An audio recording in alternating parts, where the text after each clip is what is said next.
Well, thank you, everybody. Welcome to Barnes and Thornburg. We really appreciate your time this afternoon coming into one of our 13 offices around the country.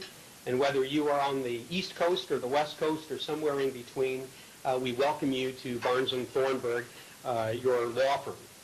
And on behalf of Alan Levin and the Management Committee and leaders of our various offices, we welcome you to one of our offices or one of the many folks that are viewing us, or hearing us, I should say, on the web via webinar today. We have approximately 500 people participating today, so we're very happy that you're all making time to do that. And on behalf of Richard Boykin and myself, who are the co-chairs of our Federal Relations Organization, we want you to know that today, rather than giving you pontifications of what's occurred over the last 60 hours or so, we want to give you immediate information that's also actionable, meaning that it's the kind of information that you can use as you plan your business actions over the next couple of months, given that there's been some significant changes. We're going to have a very tightly disciplined 2-hour presentation for you today, and this is what it's going to consist of. For the first half hour, we're going to have a panel of some distinguished panelists who are going to tell us, in their view, why the elections turned out the way they did. Then we're going to have some discussion presentations as to changes which have occurred in the Senate, the House, and of course in the White House. Even though there hasn't been a change, there won't be a change of president, there certainly will be a lot of changes in the administration. We will then go to a series of quick presentations, sector by industry sector, that will reflect hopefully many of your business models.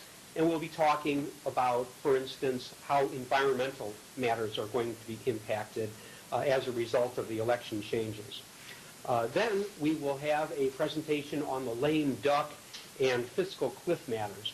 That will be done by Eddie Ayub, and while Eddie will talk briefly about the Senate changes, he's going to absent himself, and he's going to be monitoring the speech that the President and Speaker Boehner are giving. So he will be able to give us a little briefing at the end that discusses what's happening there. For those of you listening to the web, our presentation, at least visually, will be very simple, but please continue to listen. We will not be taking any breaks during our 2-hour presentation just because we have so much information to get through. Also, we will not be taking questions in the normal manner. Questions, we'll be talking about those later. We will be responding to your questions via internet, and you'll be receiving an opportunity to do that. Also, we'll spend very little time introducing ourselves as your lawyers. You know many of us, and our biographies, of course, are available on the World Wide Web at btlaw.com. So we'll move immediately to the panel, and I have with me, to my left, Paul Marion, and Paul is with Cranes Communications. And Crane Communications, as you know, publishes the nation's most prestigious business publications, such as Crane Chicago Business and similar publications in places like Philadelphia, Detroit, and elsewhere. Paul received his English degree from the University of Illinois at Urbana, where I graduated from. Paul, welcome. Thank you. Also to my right is Stephen Moore. Stephen Moore is the Chief of Staff to the Chief Deputy Whip of the House of Representatives. His name is Peter Roscom. He graduated from the University of Oklahoma with his Bachelor of Arts degree. Joining us a little bit later, because I believe he's tied up in traffic, Charito Logan will join us. He is the Deputy Chief of Staff of Obama for America. If Charita is overly delayed, we will present him later in the presentation. So first, I'd like to turn to Paul and then to Stephen and ask, why did the elections turn out the way they did turn out, keeping in mind that our folks are particularly interested in things such as matters that would impact businesses. But please feel free to share our thoughts. Paul. Okay. Thank you, Craig. Thank you for the opportunity. I'm glad to be here. I'm not a betting man, but if I do bet, I like to place a very safe bet. And I had an opportunity this year to place one bet with a diehard Democrat who said that Obama would win by 10 points. And I took that bet because I figured it would be a lot closer than that. But I think if you look back on the whole election, I think the problem originally was that Romney was not that strong of a candidate. A lot of people, the reason he struggled so much in the primaries and had such a long primary was that people didn't think he could really win, especially the conservative wing of the party. And that's why you had other candidates gaining traction for periods of time. And it took him a long time to get through the primary, and it pushed him to the right on a lot of positions, which Obama was able to capitalize on. I also think that Obama had a very strong get-out-the-vote operation. It never went away after the last election, and it was extremely sophisticated and strong in all the battleground states. And then finally, I think he just had a better message with women and the Latino vote, which is now 10% of the vote. And he just trounced Romney in those areas. Going forward, I think we're going to have a slightly different tone for this administration. I think with a new turn of the page, I think there's always an opportunity for a different kind of an attitude. I would say I'm not real hopeful it's going to last very long, but we'll see about that, I guess. Thank you, Paul. Mm-hmm. Steve, your thoughts about the election. Why did it turn out the way it did? Well, thanks, Greg. First off, let me say it's a nice change of pace to be here in your office giving you information rather than you coming to my office and telling me about utilities and such. So thank you for that opportunity. This was a close election, and it was in many ways closer than it appears looking at it right now. If it wasn't for 50,000 votes in Iowa, a few tens of thousands of votes in Florida and Virginia, you would see a Romney presidency. And I think that the Obama campaign did a phenomenal job with messaging to their base and getting out their base vote. If you look at who turned out in this election, white evangelicals turned out at the same rate, or they voted the same rate for Romney as they did for George W. Bush, 78-21. But in 2004, there were 23% of the vote. Last week, on Tuesday, there were 21% of the vote. As Paul mentioned, the Latino vote went from 9% in 2008 and 8% in 2004 to 10% today. And they voted overwhelmingly for Obama. Whereas in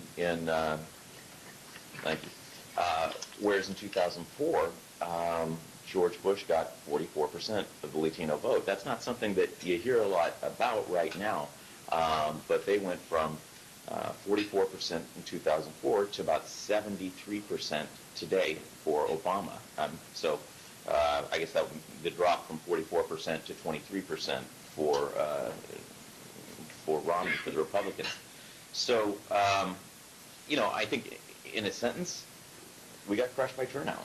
And it was not anything anybody saw coming. As recently as 2 weeks ago, the Harvard Institute of Politics put out a poll predicting a record low turnout among voters under 30, when actually it was just the opposite. It was a record high turnout. And they voted actually, they were 1% more of the electorate than they were in 2008. And I don't know if the Obama folks, surely the Obama folks saw that coming, we didn't.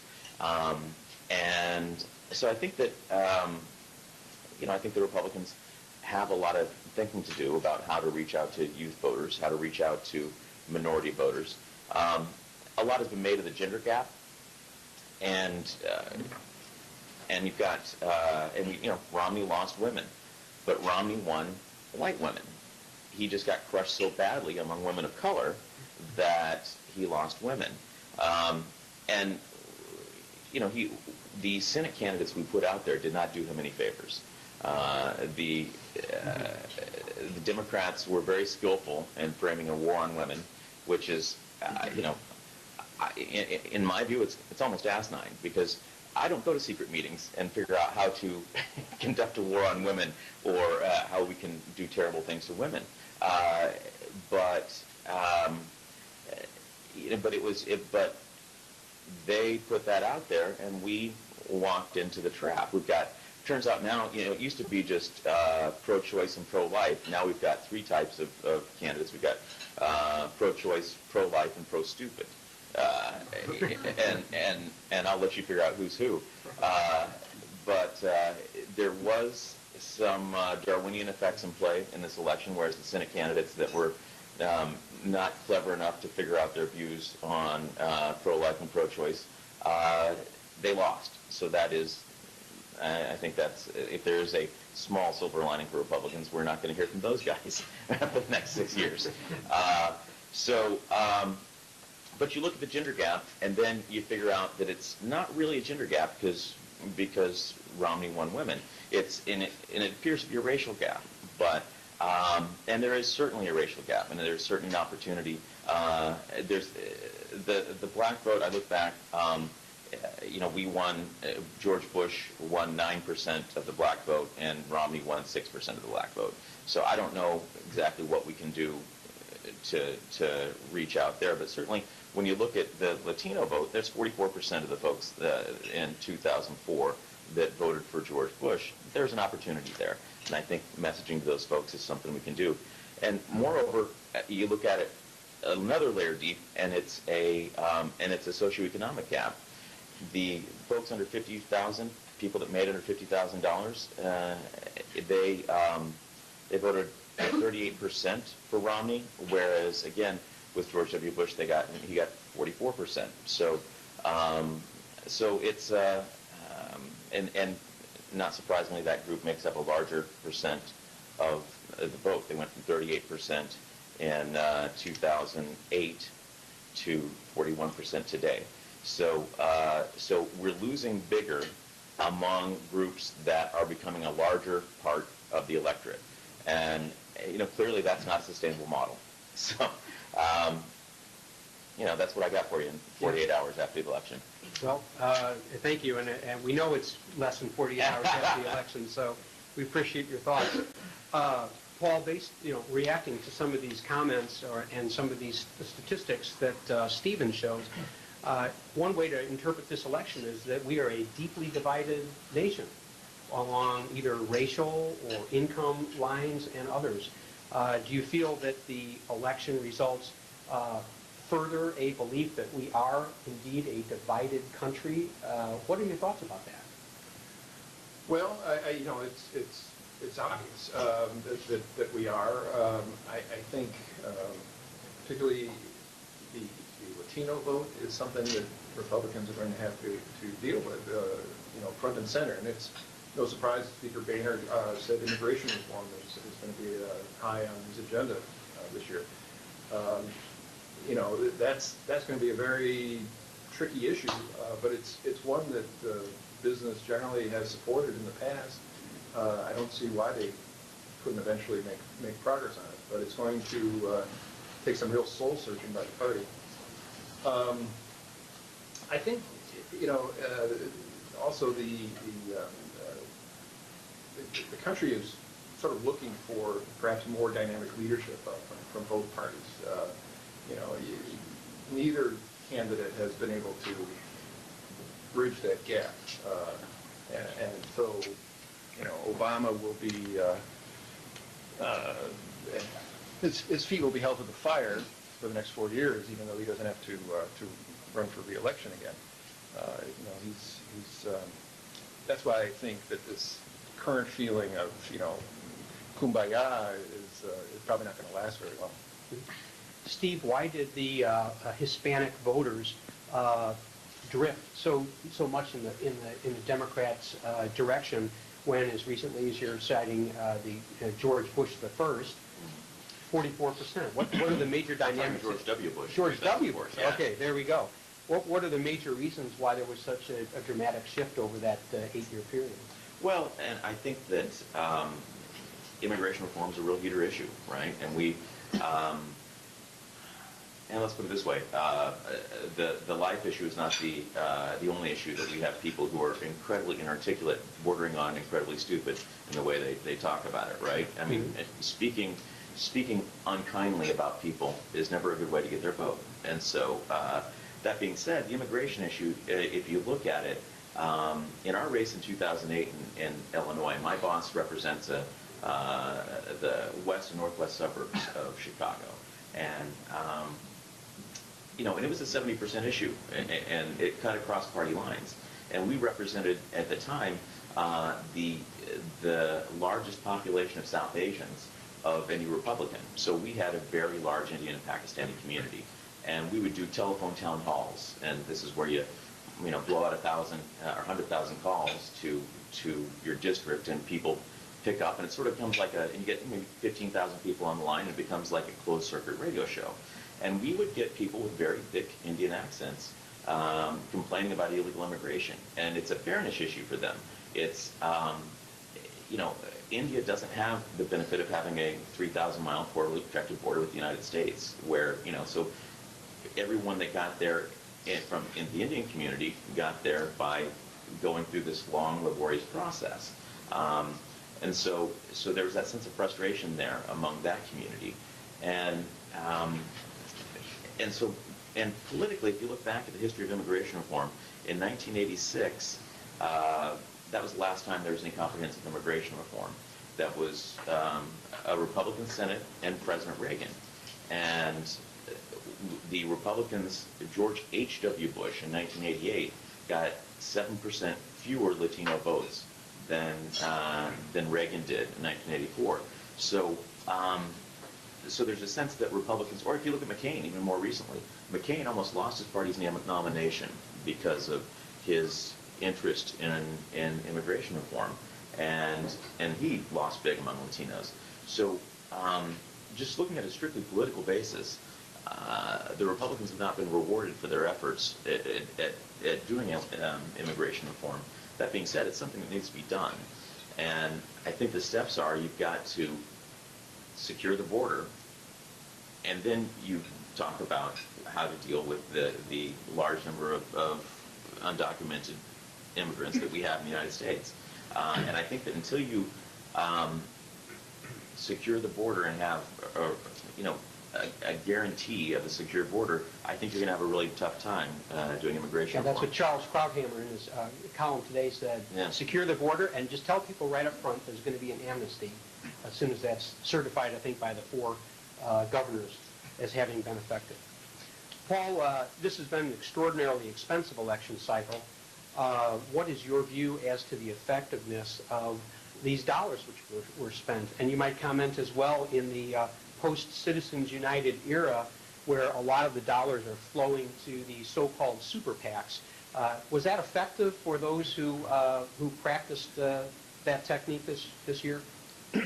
Well, I think minimally effective at best. I know Illinois races better than other parts of the country, and you had several races there where super PACs poured in $4, $5, $6 million, and the Republican candidate lost by large margins. I think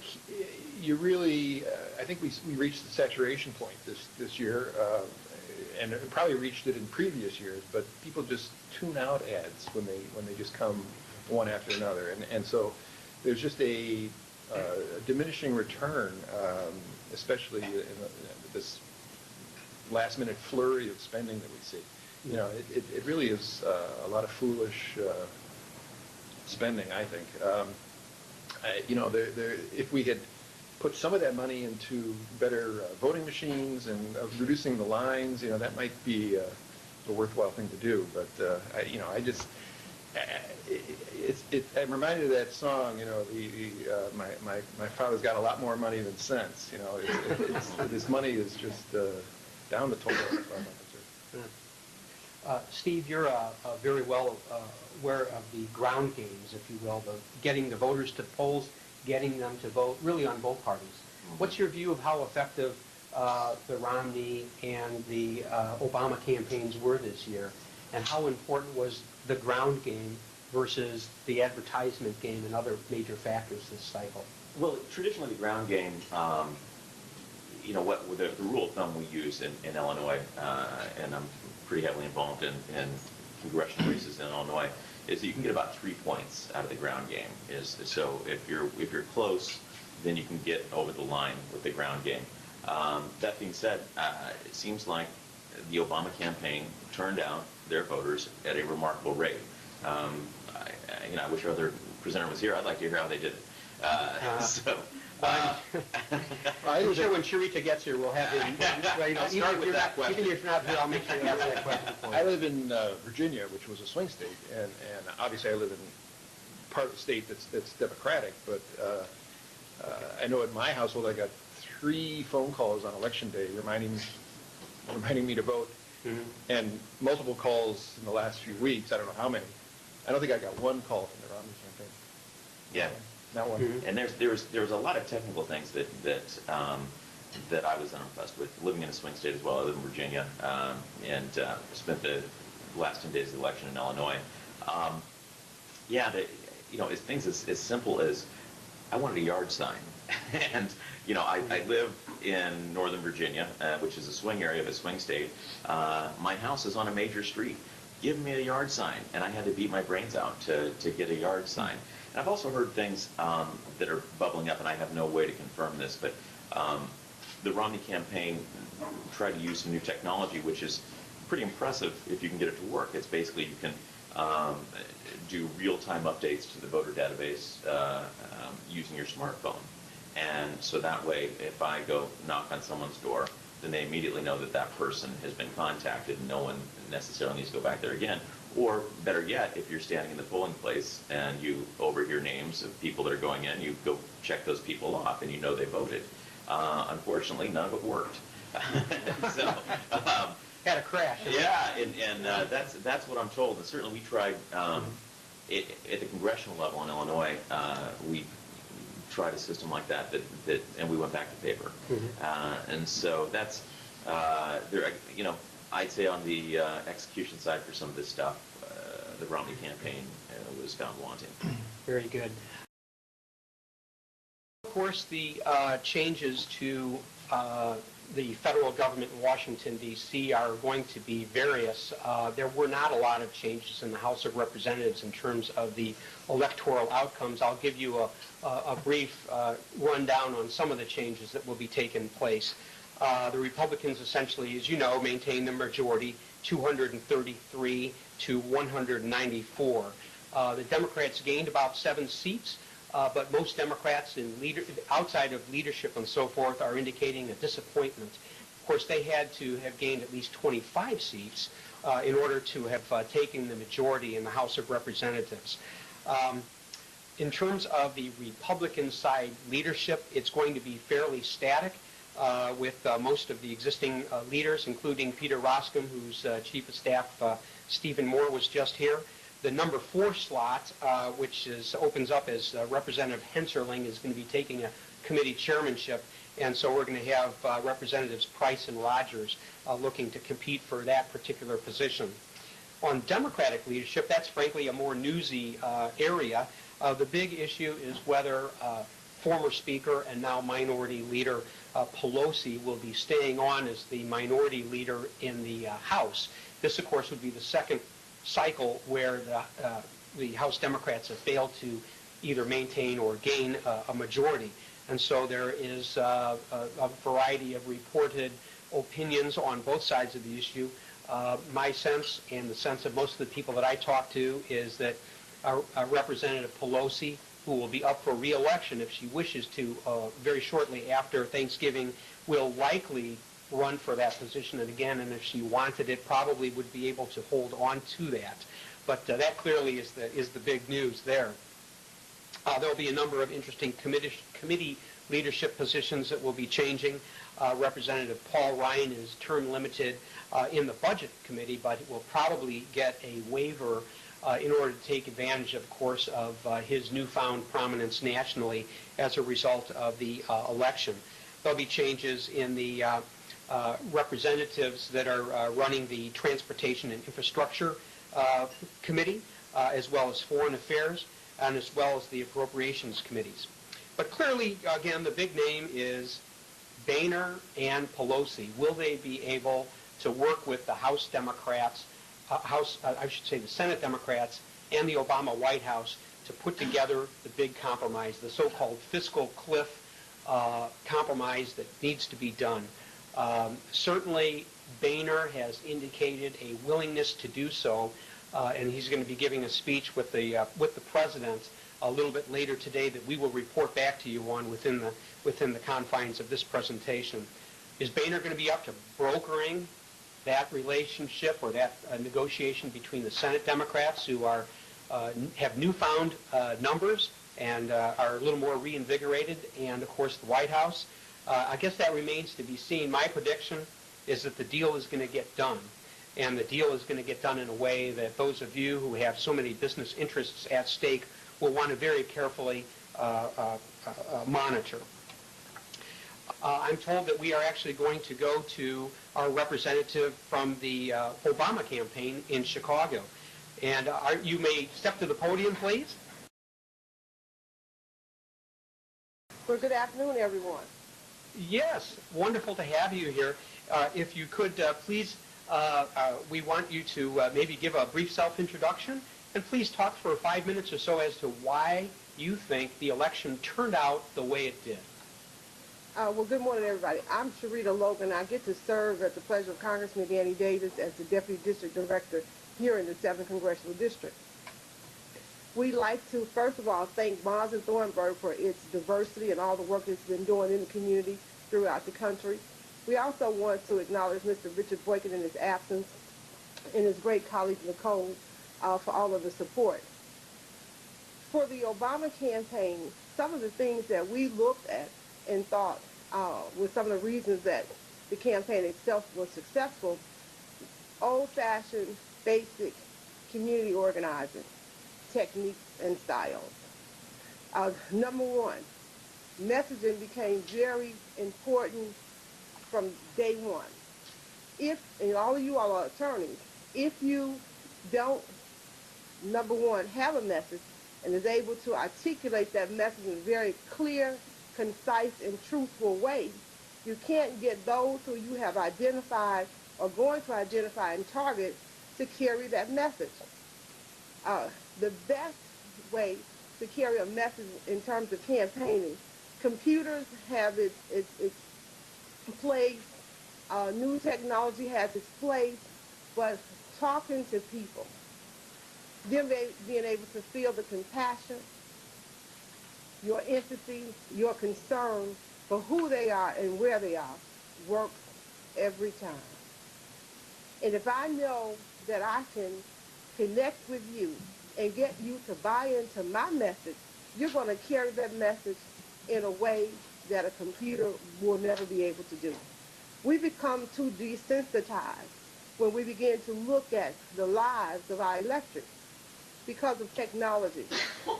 And so going back to that one basic fundamental principle, people talking to people. That's number one, with a clear message. I was able to articulate what the message was from the campaign early on and was able to carry that same message, so you all of a sudden had groups and thousands of folks carrying the same message. It never changed. The other thing that we thought was very important, communication, messaging, timing. Timing became everything. What did you say when, how did you say it, and where did you say it? So it began to match up. The other fundamental thing that made the campaign successful was a buy-in for everybody. As soon as you start to campaign in an isolated environment, then you begin to isolate those who maybe would listen to what you have to say and to learn about what it is that you're going to do to enhance their lives. I cannot suppress the lives of the folks who wanted to drink a Coke versus those who wanted a Pepsi. In a campaign, if you want both Coke and Pepsi to vote for you, to see your way, to understand your way, I may not even agree with your way, but if I understand it, then I may be willing to follow. And so you cannot isolate. The basic fundamental principle to campaigning is addition, addition. And so as soon as you look at why a person doesn't fit into your campaign, you begin to isolate. And those are never winning factors when you're trying to get the numbers that you need to be successful, which is one more than the other guy or young lady. And so we think some of those... Charita, this is Craig Burkhart in Washington. I have a question for you. I know that you were able to see some of the presentation from Paul Marion and Stephen Moore, both of whom agreed that they think that the vote was reflective of a divided country. Looking forward, as we go into the next 4 years of an Obama administration, what are the kinds of things that you think the Obama administration can do to provide a more united electorate, a more united feeling within the country? That is, if you believe that also believe that there was a division in the country reflected by the election outcome.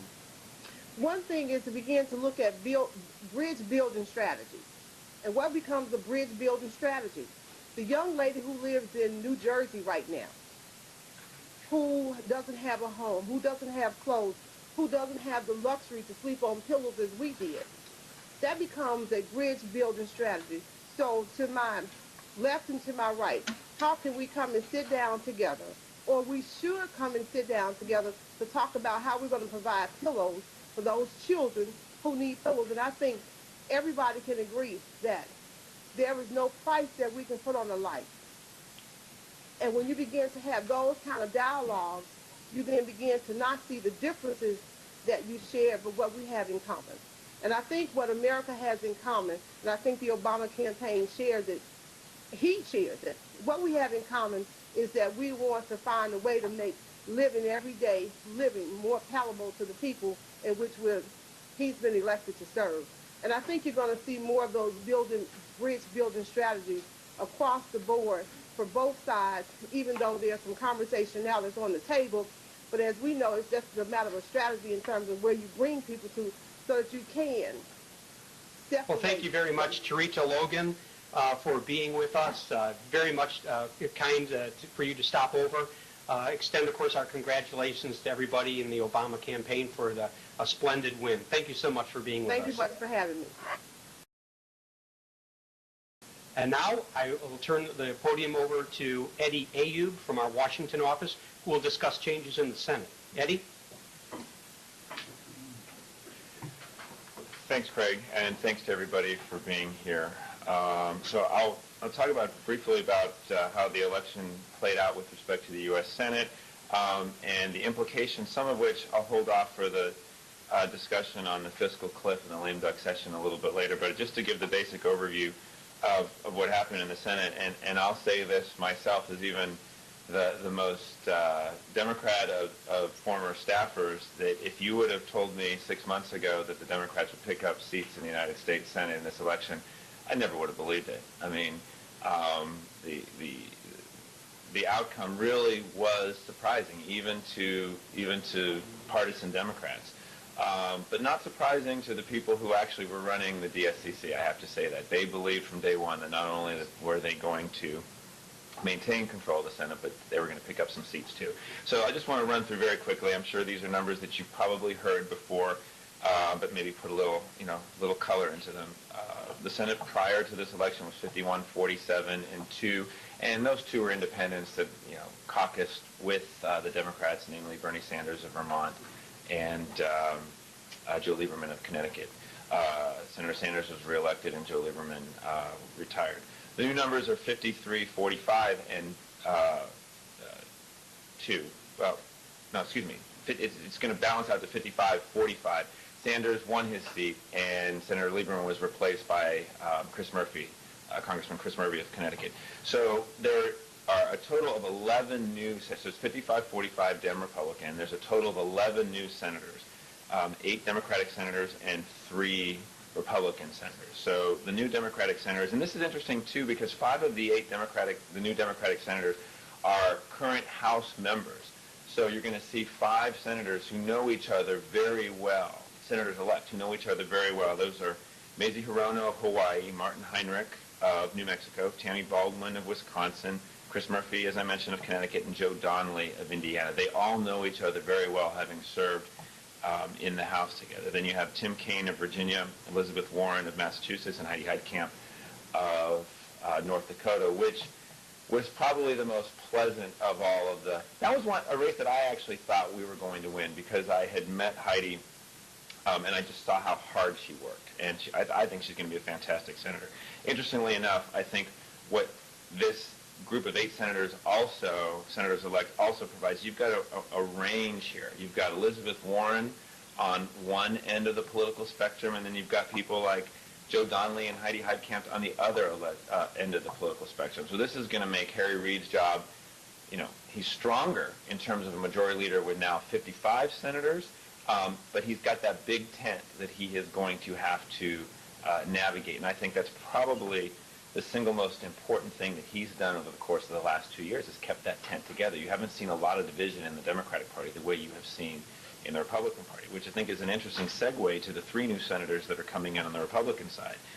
Deb Fischer of Nebraska, Ted Cruz of Texas, and Jeff Flake of Arizona. All 3 of these senators-elect are self-described very conservative. In fact, Senator-elect Cruz has already said on TV this morning that he's going to do whatever he can to blow up any deal that comes through these fiscal cliff negotiations that are too that are too moderate or too giving away the store, if you will.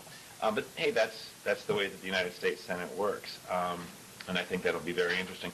The other thing that I take away, and I'll talk a little bit more about this when we have the fiscal cliff discussions, is I think those 3 senators also will strengthen the hand of Senator Jim DeMint, who he backed a couple of these during their primaries.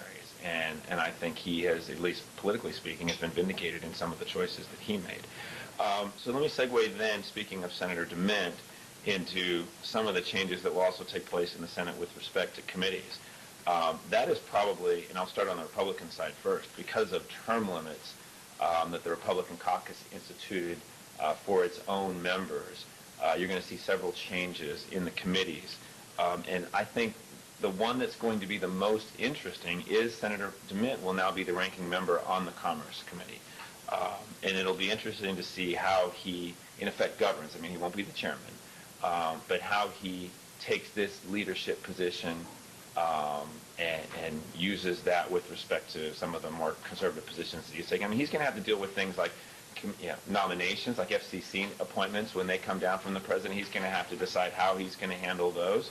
And some of the other major pieces of legislation that go through. I mean, commerce is it's commerce, science, and transportation on the Senate side. So it's such a huge committee with a wide array of issues that go through there. Some of the other changes that will take place, Senator Thad Cochran of Mississippi is term limited out as a ranking member. He will likely be replaced by Senator Richard Shelby of Alabama. Interestingly enough, if the Republicans do recapture, well, when? I mean, eventually this happens. There's a constant change. But if and when the Republicans recapture the Senate and Senator Cochran is still a senator, he can actually come back for 2 more years as a chairman.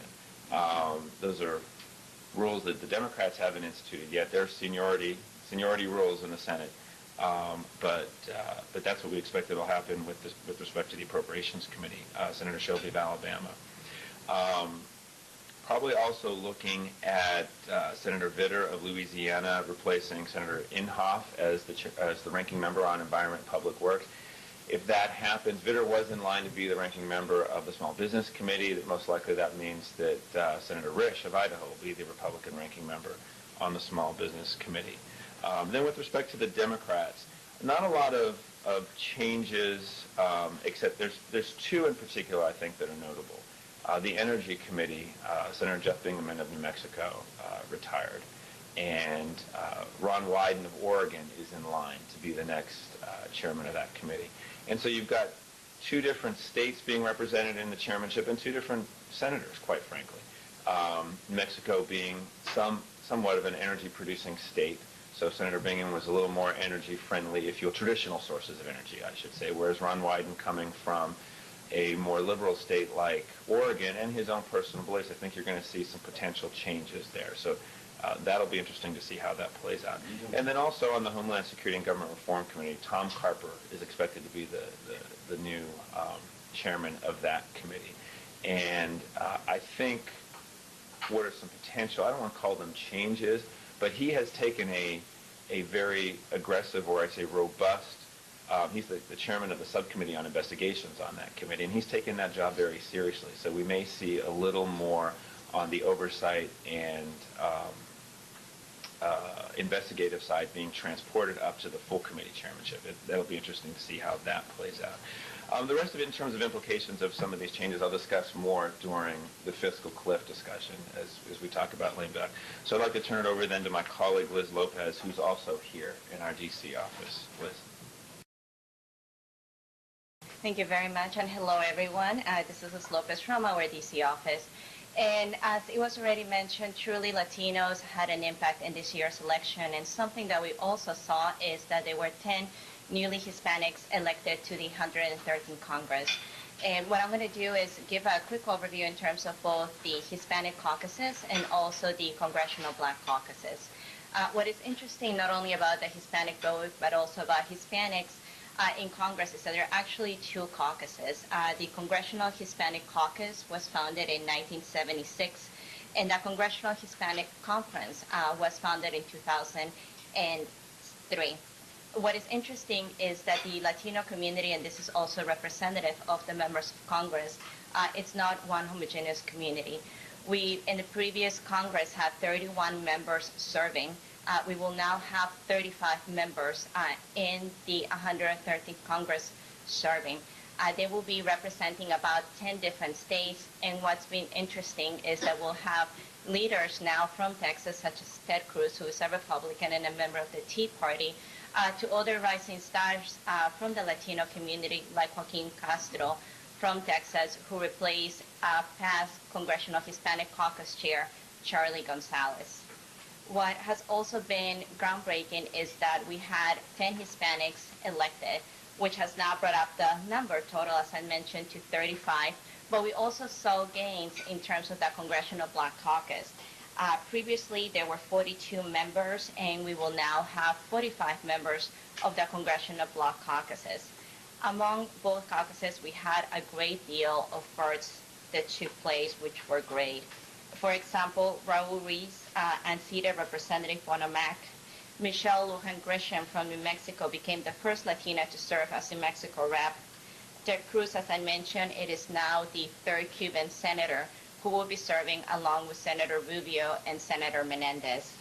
In terms of the Black Caucus, we also had a first in terms of Joyce Beatty from Ohio, who will now be two African Americans serving in Ohio, along with Marcia Fudge, and also Steve Horston from Nevada, who became the first African American to serve from the state of Nevada.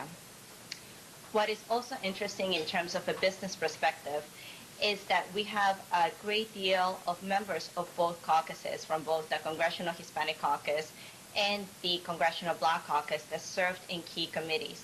And that is one of those things that we're seeing. And for example, I know that the impact of the Latino vote was mentioned.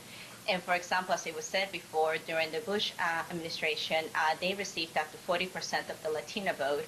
We now saw in this administration that they received, President Obama receiving a little bit over 70% of the Latino vote. But we're truly seeing the power of the Latino vote having an impact in terms of elections. This last election, they had 10% of the electorate. Prior election was 9%. And although it was that 1 percentage point, you're truly seeing a difference in terms of the increase in the representation, and also making an impact in states like Colorado, Nevada, and Florida. Of course, big surprise is still counting, but from what we've been able to tell, there was also a big impact in that state. But if there are certain members that you probably should be paying attention to in terms of different business interests that you may have, include, for example, Chairwoman Ileana Ros-Lehtinen from the Foreign Relations Committee, Congressman Javier Becerra from California, who's a member of Ways and Means. We also have a high number of CVC members that hold key positions, such as Maxine Waters in the financial services, and likely to be the ranking member for this committee in the new Congress, Benny Thompson from Homeland Security, and Bernice Thompson from Science and Space and Technology.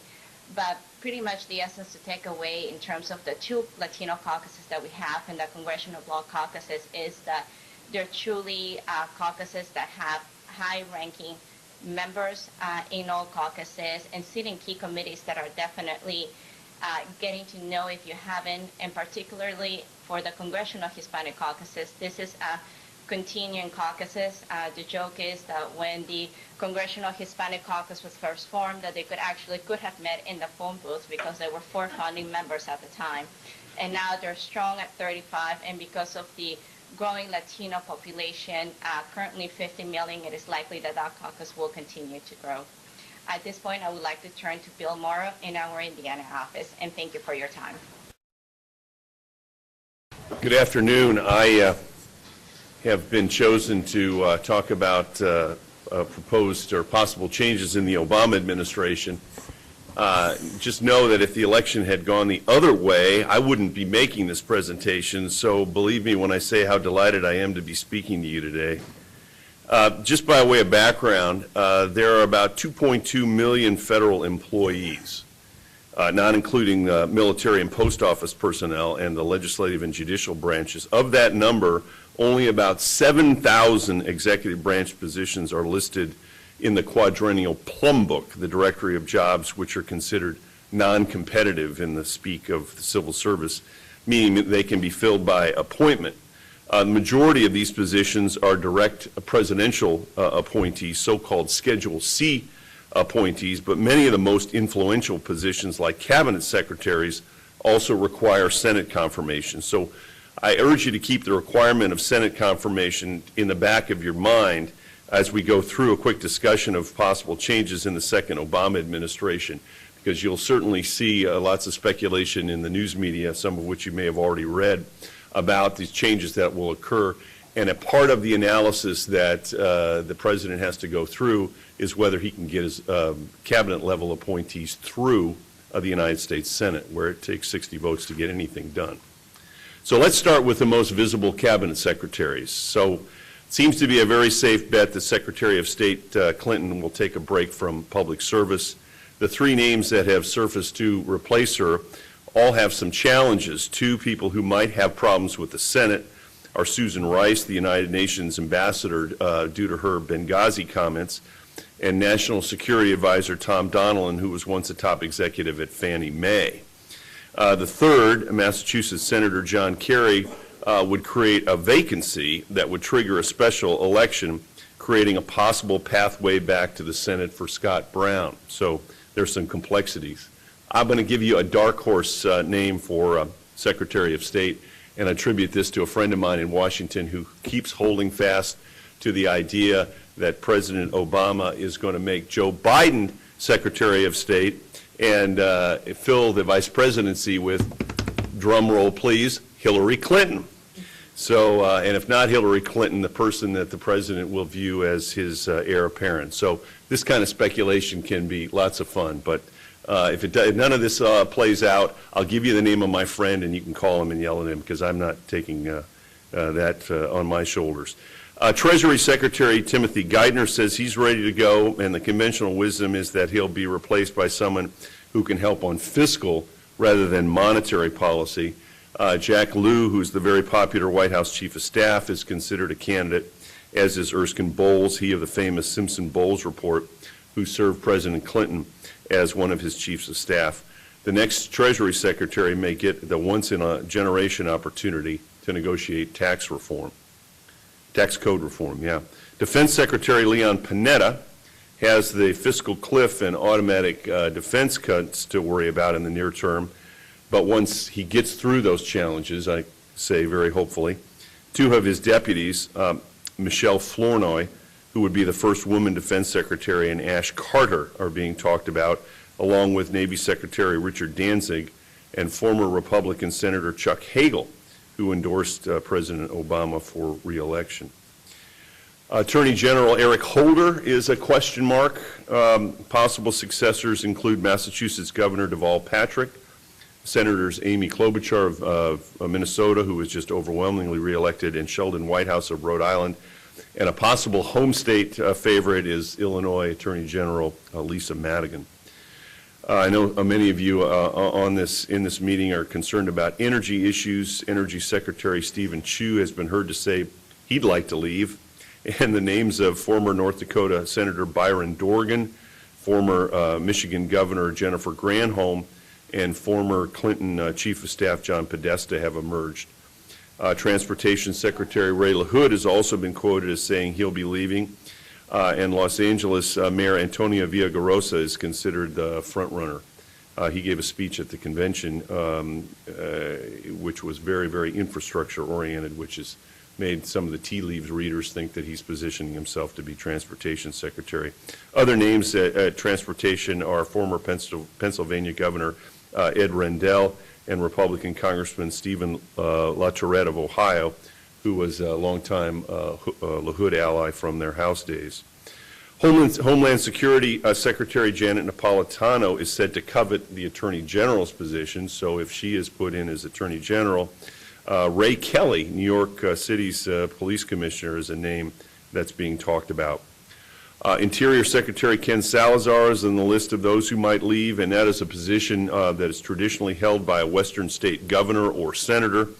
Washington's Governor Christine Gregoire fits that bill.